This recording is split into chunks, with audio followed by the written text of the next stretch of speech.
Police মহানির্দেশকের মৃত্যুর ঘটনাকে কেন্দ্র করে আবারও সরব হল ত্রিপুরা প্রদেশ কংগ্রেস। রবিবার সাংবাদিক সম্মেলনে কংগ্রেস বিধায়ক সুদীপ রায় বর্মন এই ঘটনাকে ঘিরে একাধিক প্রশ্ন তুলে ধরেন। তার বক্তব্যে ঘটনাটির প্রকৃত সত্য উদ্ঘাটনে স্বচ্ছ, নিরপেক্ষ ও বিশ্বাসযোগ্য তদন্ত হওয়া প্রয়োজন।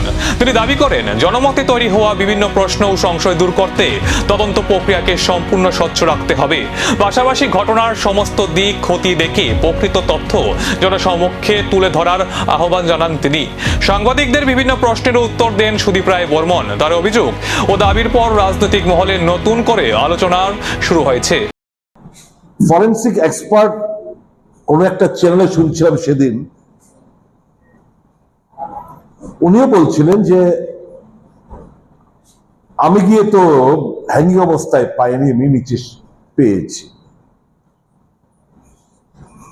তো হ্যাঙ্গিং অবস্থায় যদি যে ঘটনাটা চাউর করা হচ্ছে, ফার্স্ট কারা দেখেছে, ফটোগ্রাফি করা হয়েছে কিনা, ভিডিওগ্রাফি হ্যাঙ্গিং অবস্থায় হয়েছে কিনা,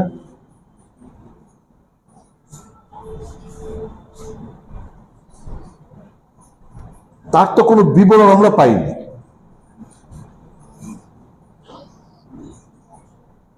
এই ধোঁয়াশা কাটানোর জন্য একটা সঠিক তদন্ত ত্রিপুরা রাজ্যের মানুষ, ত্রিপুরা প্রদেশ কংগ্রেস আমরা দাবি করেছিলাম মুখ্যমন্ত্রীর কাছে যে হাইকোর্টের একজন কর্মরত বিচারপতিকে দিয়ে এই ইনভেস্টিগেশনটা করানো হোক, তদন্তটা করানো হোক।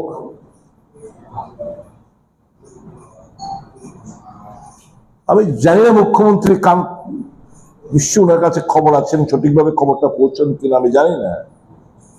কান পাতলেই তো শোনা যায়। এখানে পুলিশ অফিসার ছাড়াও তো নানা ক্যাটাগরির লোকরা চাকরি করেন। ডিজিপির মৃত্যুর তদন্ত কোন দিকে এগোয়, এখন সেই তদন্তের সামনে আসে কি নতুন তথ্য, এখন সেদিকেই নজর রাজ্যবাসীর।